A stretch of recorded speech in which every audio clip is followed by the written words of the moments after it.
Use a clear and concise voice, Tony. Make sure you ask him lots of hard questions.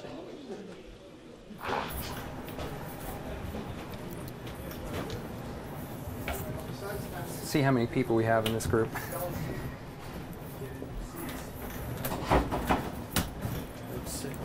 All right. Well, this is the event replay room. Basically, we have our 3 EVS stations. Throughout the game, obviously, they're recording 2 camera shots at a time. And as soon as, obviously, there's some action that the producer wants to review or replay, the operator will queue back up and, replay it. We have 3 HD cam decks, Legacy SP.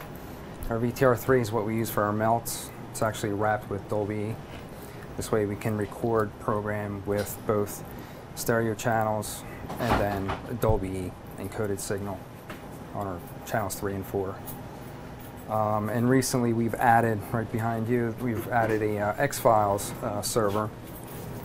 It allows them to basically melt directly to hard drives and allows them to take it out on the road, have full HD clips, rather than melting everything to tape and having a box of tapes to go on the road. Say melting, so you're pushing things together? Or Yes, yes. Different feeds? All the best shots. Okay. This is our studio control room. It's actually our newest control room. It's, I think, about a year old now. Like Dave was mentioning, we don't have any CRTs. The monitor wall is basically built with 32 LCD monitors, all driven by a Miranda quad processor. All the processors are actually mounted underneath the monitor wall. You have a 8000 Sony Switcher, and in the back bench here we have our Chiron CG, and also a HyperX running as a still store. Let's see, back here we have an exact position. Any questions about the control room? Did you work with Paul Cast at all? Yes, Paul was the integrator. Yeah, he was here many hours into the morning, 3, 4, 5 in the morning. Yeah. So you probably recognize the monitor wall. That's kind of their design. Yeah, it's excellent design. Yeah. Was there any reason to go with the quads from Miranda at the time? Is that all they had? Was it for? No, actually we could have went with the Kaleido X. Right. Or bigger. So like have something like 26 inputs But for $1. I think for redundancy we chose that because if you have a unit fail, right, you lose one monitor. You don't lose a bunch of feeds. A lot of the monitors have dedicated feeds, and then there's a portion that's routable. Because the studio control room, we basically day in and day out we know what the studio requirements are. It's not like event where if it's Sixers and they have certain camera requirements, you want your monitor wall laid out differently. These guys are pretty much, So for safety rather than flexibility. Yes. Although some of these larger, like the Harris multi-viewers, they have redundant power supplies. Yes. For that very reason. Yeah. There's definitely a lot of options. I guess you try to weigh your pros and cons. If you're doing one thing in here, like say you're doing the Sixers or something, if that's all you're doing in here? No, that we'll get to that room. That's next this door. Is for this is for news. So we do our DNL show, Sports Night, Sports Rise, yeah. And any other shows that come up throughout the day, there's some special shows like Fantasy Fix, stuff like that. Those NEC monitors been pretty reliable? Differential aging or anything? So far they've been on for a year. We have had maybe one that had a slight issue. And NEC replaced it, within a week. Yeah. But so far so good. We have a lot of NEC monitors. The monitor wall, the graphic stations in the other room. So they've been pretty reliable. In here, I'm not sure. Maybe you can take a peek one at a time. That's our audio room. So take a walk in. Do you use tile lines in your router? Yes. Do you have any problems with the under monitors We're not using any tie line management. Everything is manual between the studio control room and the event control room. Like if we need something, we just route it to them and vice versa. Okay. Yeah. We don't use a lot actually from event to news. Yes, we use more tie lines because they tend to take cameras from the event, but it's rare that we send stuff back to the event side. So I think we have 10 one way and 5 the other way. And same thing with the audio console. There are tie lines between the audio consoles as well, because they're in effect a router, an audio router. Actually, we can take a look. They're located right in video here.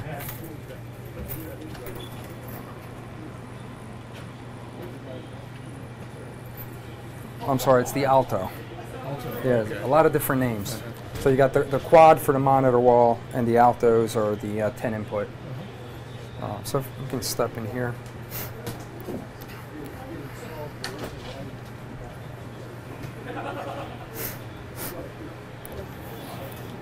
So this room here is basically studio shading as well as playback. So we've kind of made some room changes. We have controls, you know, the 7 HD cameras that we have in the studio. This section here is kind of like a dubbing section where we have HD cam, XD cam, SP, SX. We have our prompter position. And this section here is where they control the 7 server playout channels. So instead of playback person loading tapes, he's pretty much, you know, stacking. Well, actually, the producer stacks his clips through iNews, and they show up on here because he's looking at a rundown and he's looking at the clips that are loaded, and then at the appropriate time, he can obviously roll them. Reading his track. Yes.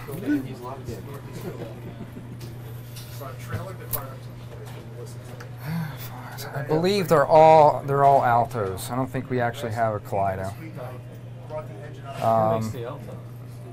Miranda. They're all Miranda products. Yeah. Now, what do you do in here? Here we control incoming feeds, outgoing feeds. Okay. The Sony Wega on the right, we're monitoring our HD return through the cable system, our SD return through the cable system. Okay. We're monitoring the what we call the HD edge, is basically the final step before our ASI leaves the facility. So we monitor the HD portion of it, the SD portion of it, and obviously the analog that we still feed Comcast. Okay.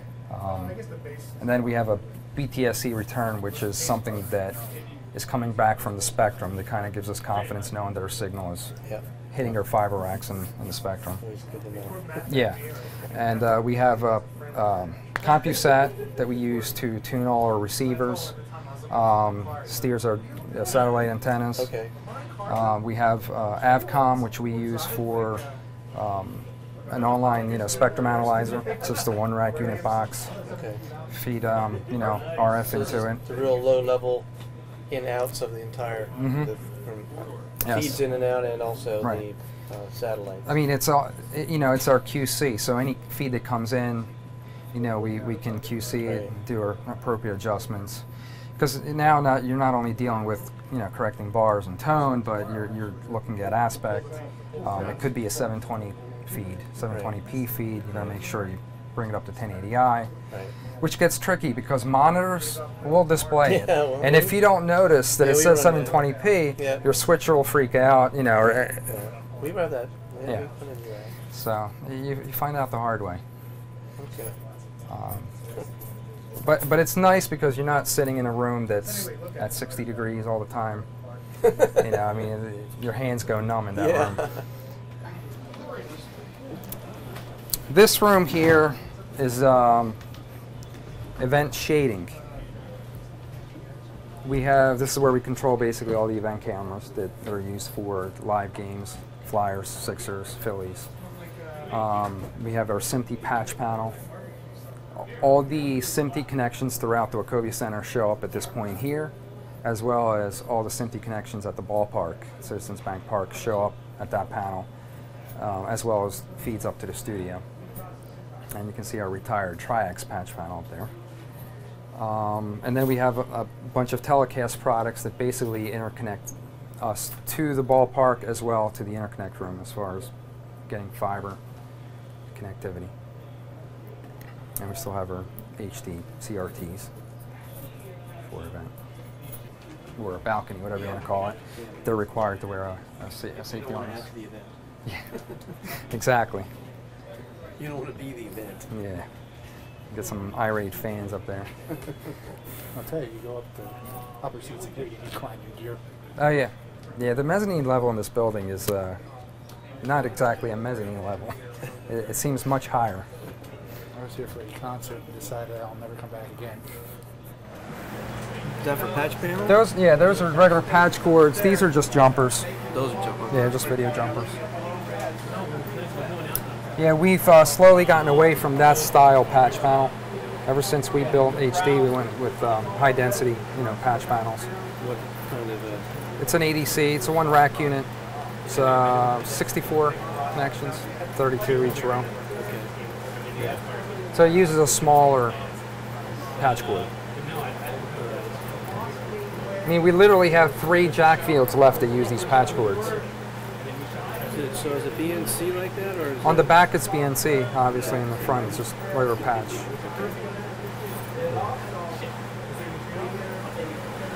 Let's take a walk in.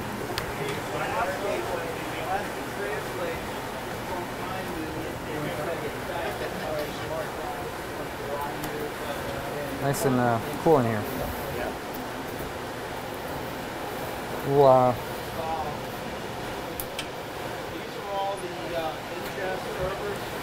what's the ADC makes those patch panels? Mm-hmm. Yeah.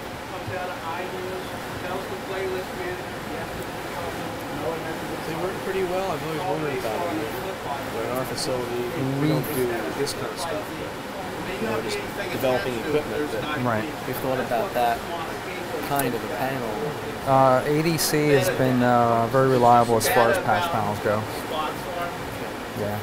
I mean, you get the occasional hit because, you can't help, dust gets in there. If you clean them out once in a while, you don't have a problem. So that's all up to HD. I don't know about this particular panel because this panel, they're about 10 years old. I don't think they're spec for HD, but anything that's down that end. See, early on, where we're standing, this is the original part of the tea room. Okay. And it ended basically right where this row of rack ends. Okay. So we knocked down a wall twice to expand. And this was the original facility. It was both event and studio just in this area. Okay. Then the first time we knocked down the first wall, we rebuilt the event control room to HD. So we needed some more rack space for that. And this time around, when we rebuilt studio to HD, we had to basically stay on the air while we were building a new facility. So we wound up acquiring more space down that end, and we had to play a little bit of a shuffling game. So now we have a lot of free space, to grow. I was in radio for a while. We had to move the entire studio from one end of town to the other and stay on the air. Yes. That was a lot of fun. Yeah. Any questions down this end? This is just all black panels because there's like servers behind there? No. These are all racks that we vacated after we took offline the old control room. Oh, okay. So now we've actually gained some free rack space for future expansion. Oh, okay. So nothing behind it. No. We actually spent a couple weeks pulling out some old video cable. I mean, a lot. Now we still have to work on the audio side of it. What we have left here are basically tie lines to the interconnect room of the facility that goes toward the truck bay, and then tie lines that go to arena vision up on the balcony level. Because we share signals.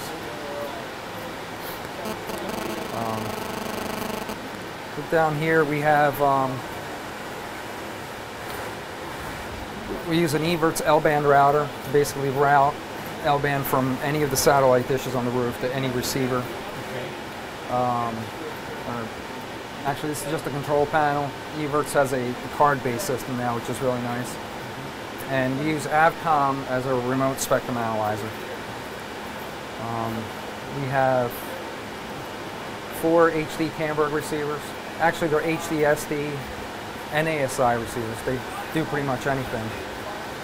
And each one of them is tied to a Harris or Leach X75, which does up conversion, down conversion, cross conversion. And Do you rely on this AFD, embedded AFD, and aspect information? No, we do not. You doing any uplinking here? Or? Uplinking? No, we do not uplink. No, we're strictly ground. Then we have a couple of analog receivers up way up high. We have a few PowerView receivers.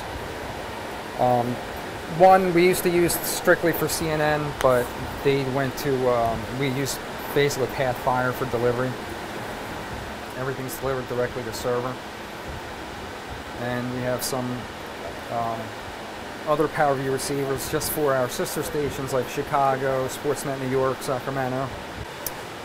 Basically, we have our, satellite dish controllers that we don't even really touch the dish controllers. We use our CompuSat to control everything now. Because you're in here 5 minutes and your hands go numb. If we slide down a little bit, we have our Nexia 3600s. With this HD rebuild, we went non-linear as well. And we have nine Nexia servers with four RAIDs. I'm not sure how many hours, but we're up there in 600 or 700 hours of storage HD.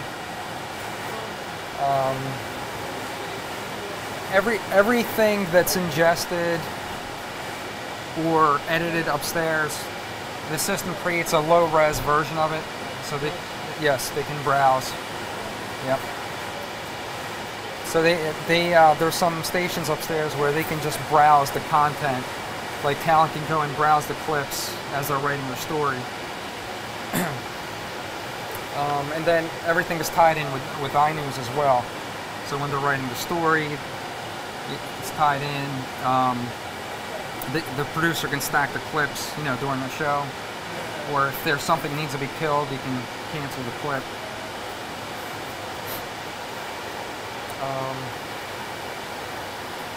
Let's see, a little bit further down here we have our archive system.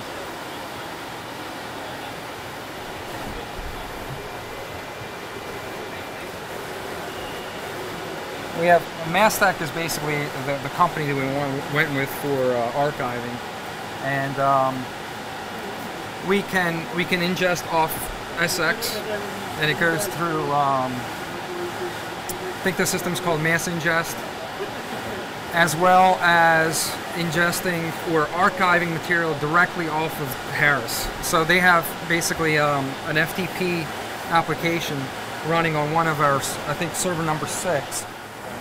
And it allows the operator upstairs to go into the media base and select what he wants to transfer, and it's automatically archived to Mastec. Now, originally, what happens, it gets stored to our nearline storage. Okay. Once that clip is stored on the nearline storage, it begins the process of storing it to tape. So now you have 2 copies. You have your nearline storage and your deep storage. Okay. This will always be there, we assume.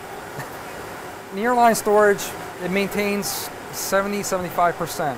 When it reaches that point, it starts to purge. So it's a buffer of where this is. Right.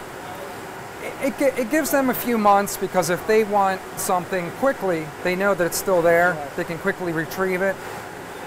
But then it also has to maintain a certain level. It can't fill itself up and crash. So what it does, it verifies that whatever's here is present on tape and says, okay, this is the oldest. It's archived on tape. I can now purge it. So, I mean, I think each tape is 800 gig. So what's the difference between this storage and the RAID array? Different types of footage? Actually, the clip is maintained the same. Nothing changes. You know, especially during like football season and then Flyers and Sixers start up, there's only so much they can keep on there at one given time. I thought they were waving at me. So basically, this is their work area. Hey, hey.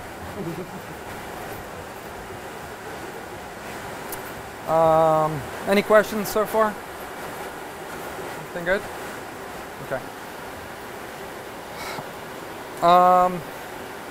Kind of like a standalone. This is we have 3 Avid edit stations, and this is the 8 terabyte LAN share. So that's the mass storage for graphics? Well, just for Avid. Just for Avid. The Isilon system that they've mentioned is here. We just need to install and commission it. But that's a big step for us because, you know, we were dealing with 2 1 terabyte servers for graphics, but ever since we went full-time HD, the space is a premium. You know, files are much bigger. DNC in Massachusetts were giving terabyte storage. We don't send anything off-site as far as storage. Everything is local.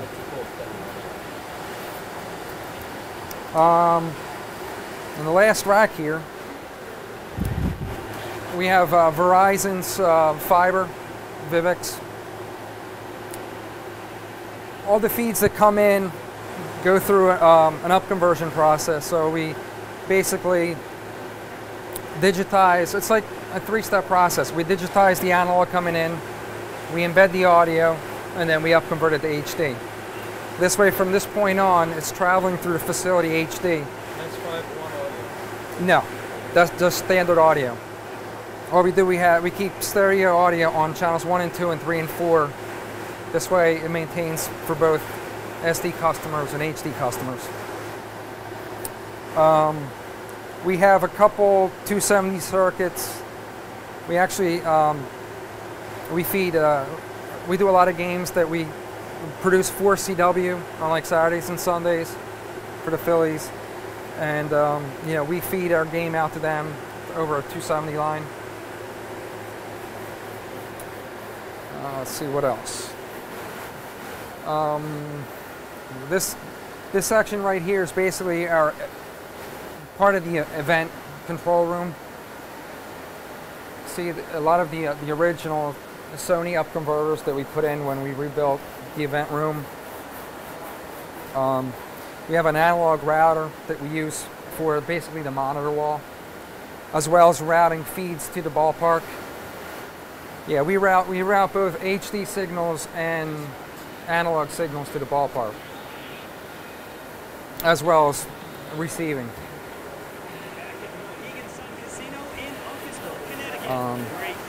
Have a lot of Evertz glue as well, and our 8000 switcher for the event room.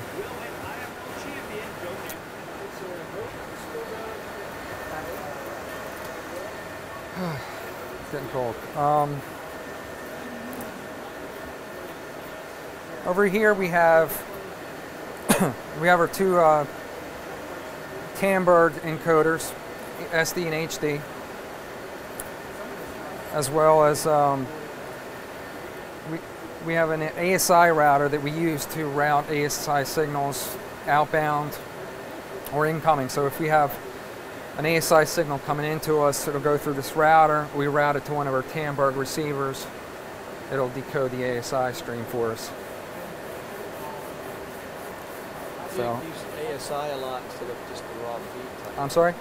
You like to use ASI instead of just the raw feed like SD or something, because it can encode so much extra information into it? Yeah, so anytime we take an ASI feed, it's assumed that it's HD, you know, compressed to ASI standard. Right.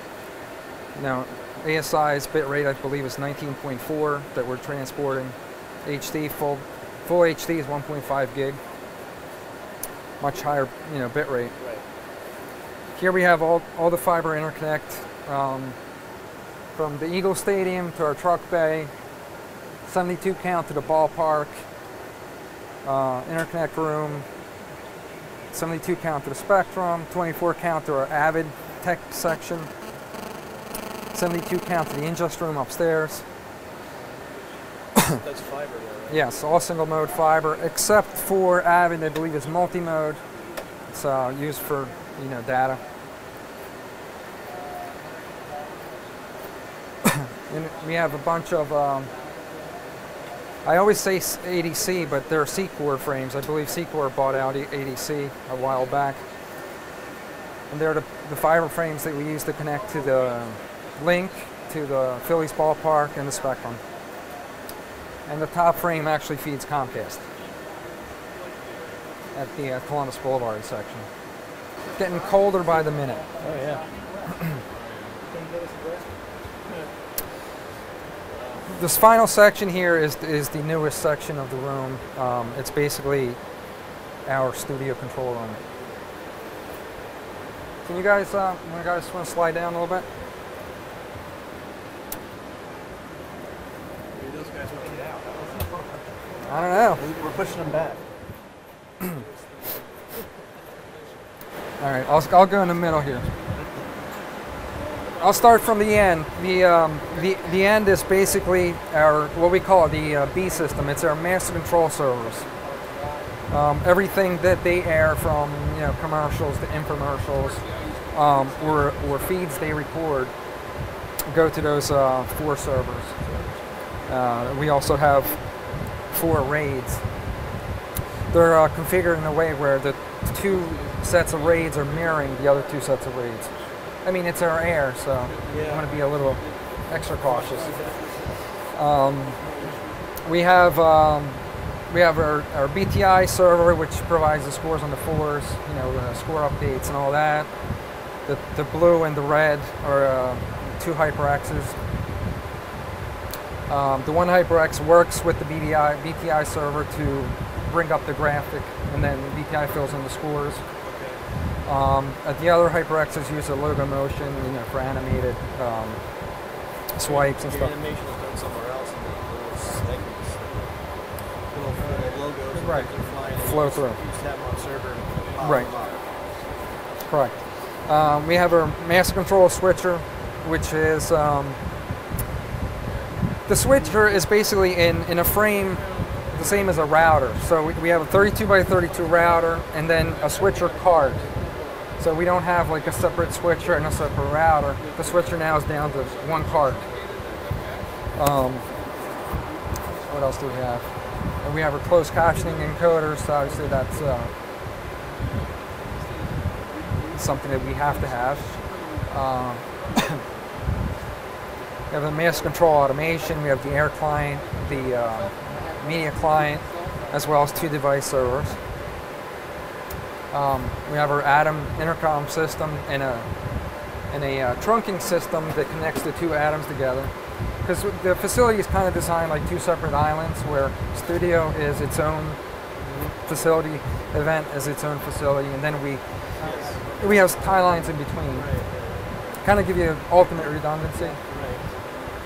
I noticed that when we were probably figured out what you're talking about. Like at the event of the master control Right. studio. Studio, that's correct. Mirroring a lot of the same things. Yes. Because might do something at the same time.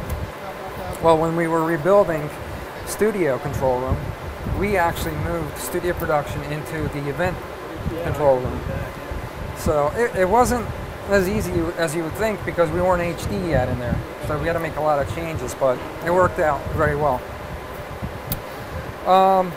This frame here is basically the main frame that goes along with the C100 audio console. And here we have our 2 HyperXs. One's used for CG purposes, one for still store. And then we have our 2 X files, X clips, I'm sorry, that they use as a transition server. Studio switcher, and our 256 HD router. Yes, much smaller than back in the day. Last room we're going to check out is the event control room.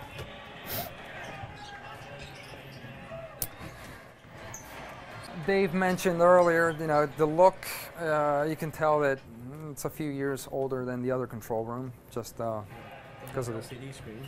Yeah, yeah. But technology-wise, it's still currently up to date. It's just monitoring that's, you know, a little legacy now. Really got the tally and the inter-monitor display.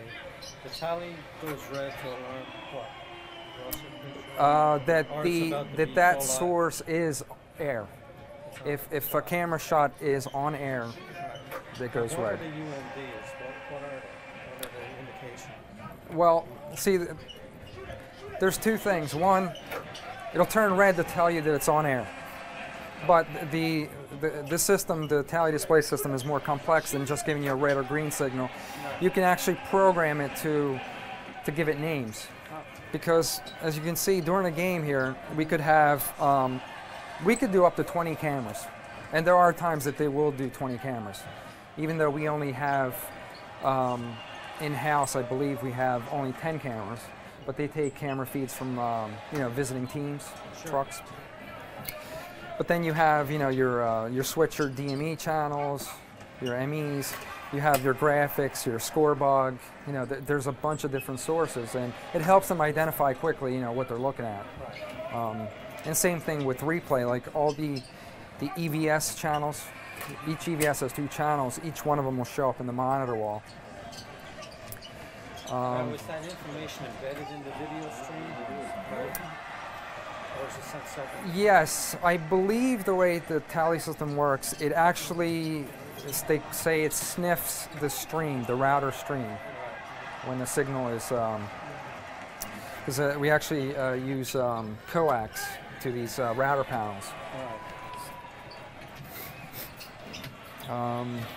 So basically, you know, that's to TD's position with the 8000 switcher.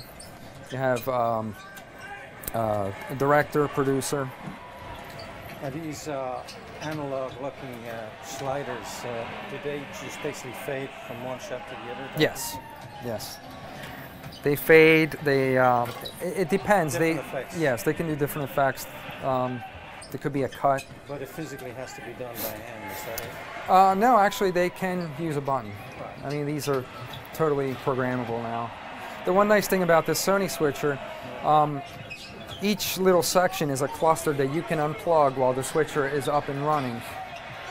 Yeah, hot. I mean, they're modules. They're like 4x6 or 6x6. Yep. And the back bench here, we have our FON operator to the far left, the FON assist. Then we have our bug operator, the score bug. And that's pretty much it. I mean, it would be nice to tour it during a game. There's a lot going on. You see there under the hood, that's the rear part of the audio overbridge.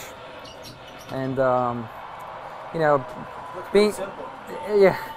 being that their space is limited, you know, we had to get pretty creative with that. So we'll walk in the room and I'll show you. There's a lot of equipment stacked up there.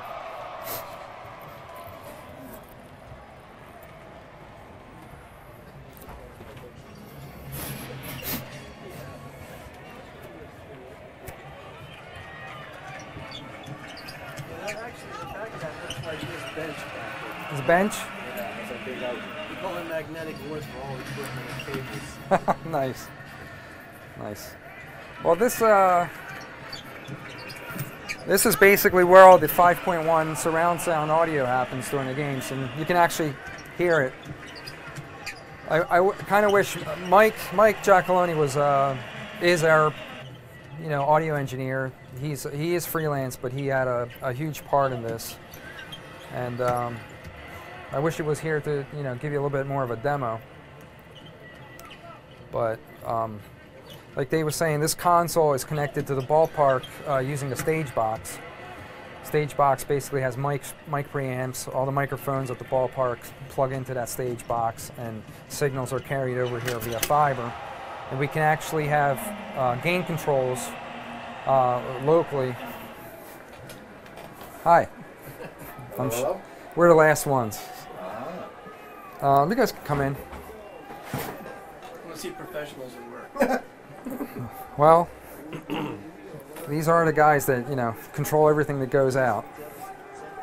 Of course, sometimes the automation controls them, but Tries to. try, yeah. This is everything that goes out of. This is it. This is the final This is the point. final exit. Yep. point. Yep. What you see there is what everybody at home is seeing right now. Oh, okay. So where is this happening? This feed. This is off of our server, actually. Oh, We recorded this earlier today Okay. Okay. from Fox SportsNet. Okay. This is what's going out now, right on Comcast Yes. SportsNet. That's correct. And obviously all the you know, commercials run out of here.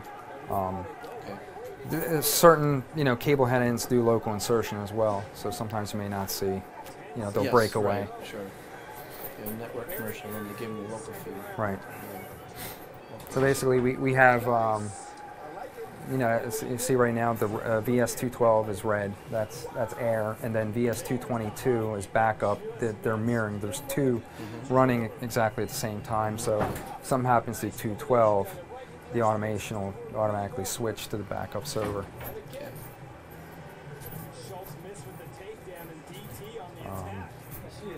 Is there Sorry? There's quite a delay when you see. Oh yeah. Yes. Yes. Oh, what they're seeing here is HD, then it's getting encoded to ASI, so you're squashing 1.5 gigs down to 19.4. Several frame delays. Yeah, and then it's, you know, transmitted out to Comcast, and Now I'm looking at the difference between the HD and the SD return. You've got your filler box, which you put your Comcast on. So if the source was 16 to 9 and you had letterbox, would you also use Comcast? no, the pillars or the ears, they're only there for footage or material that's 4x3. Right. Now if your footage was 16 by 9 and you were going out on an SD return, Oh, that. letterbox, would you still use the same logos then? No, what it does is our down converters actually do a center cut. So they cut off that information along with the bug. Yeah. So this is done running on a playlist, right? That's what it's doing here? That's It's that's preset? yep. Everything in white's commercials, Okay. and everything in gray. These are segments for the show. Okay. And like our next thing that's coming up is our news, and it's hitting right at 10 o'clock. And we can adjust it. Like some of the shows are light, you know, we can add 30 seconds, add 15 seconds, add a 5-second ID, whatever we need to do. Right. Trim a little time here so we can hit things on time. Right. Do you guys at this point have to deal with, when you cut from commercial to live broadcast or whatever, do you have to deal with different audio levels, with different types of audio, different, you know, different aspect ratios for videos? Yeah, That's for audio. For audio, some are, it Yeah. depends. Like our DG service that we get, that will get spots through electronically. Their levels are usually it's usually hotter, isn't it, than normal? Yeah. And so we're constantly riding the levels. Manually adjusted. Yeah. Manually. There's a lot of feeds that come in that we set up ahead of time. You know, we To adjust that to make it all the same. both video and audio correct the aspect, but then there's times that either there isn't time for that, or like Jason said, if it's something that's delivered to DG, we really don't have any control over that because it's a file-based transfer into our DG server, and then they handle that part. You know, they ingest it from the DG server into the Harris server. And you know, this rack, just like the other room, has a slew of different VTRs. We have HD Cam, SX, SP, as well as XD Cam HD. Some browser stuff too. Yeah. The film room. So we have our three edit Avid edit rooms here. That's what we call our Avid Tech Rack. More VTRs. They're all running Media Composer. And this room here is basically our graphics creation room. There's 4 workstations. We're able to acquire this space. So we expanded because Master Control was not there before. It was all contained near the control room. So we actually expanded our footprint quite a bit. Yeah. Yeah. Bring them all down here. Yep. Yeah, 2 of the edit rooms were upstairs. So by moving them down here, we were able to have 6 edit booths upstairs instead of 4. That's it. I guess we can head upstairs and take a quick tour of the studio. Thank you. Hey, I'm not sure if we're getting ready to do something intense, obviously. Yeah, I said we have about 10 minutes. All right, let's go.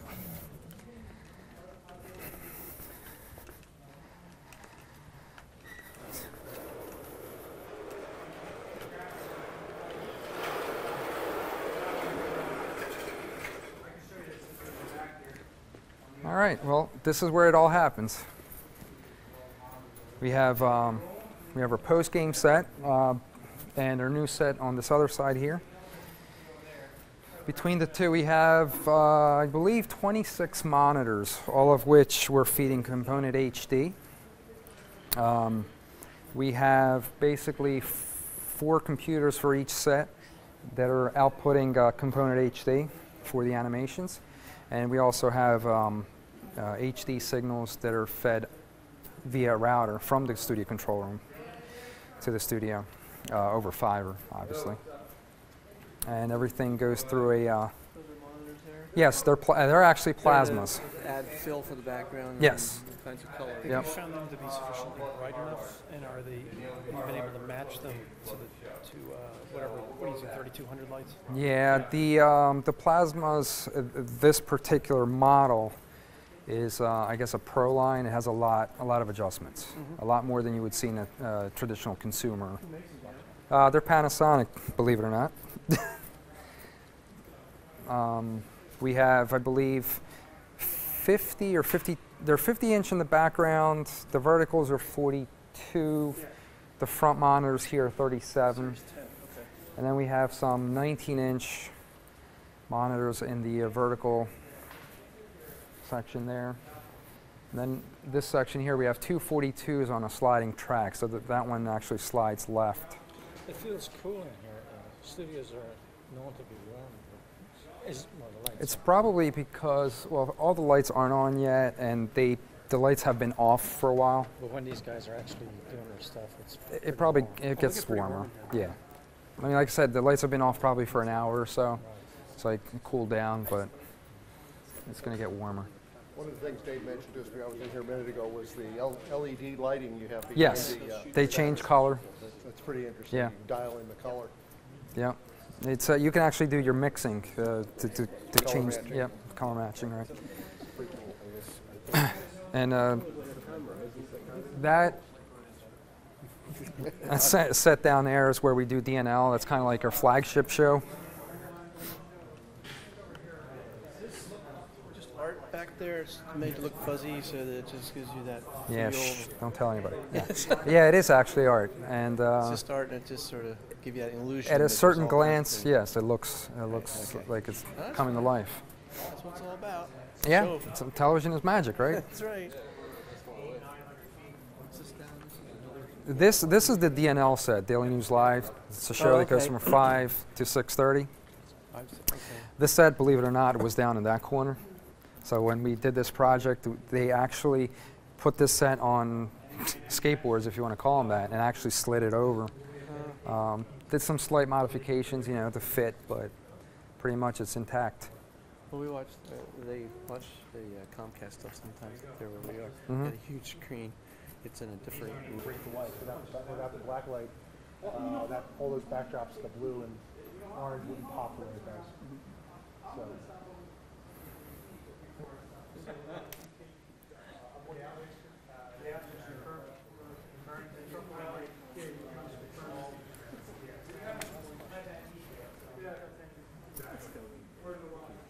See, they have some animations up now. Oh, okay, yeah, they got the screens on. This is a wrap up for the night. Thank you very much for coming. Look forward to seeing you again.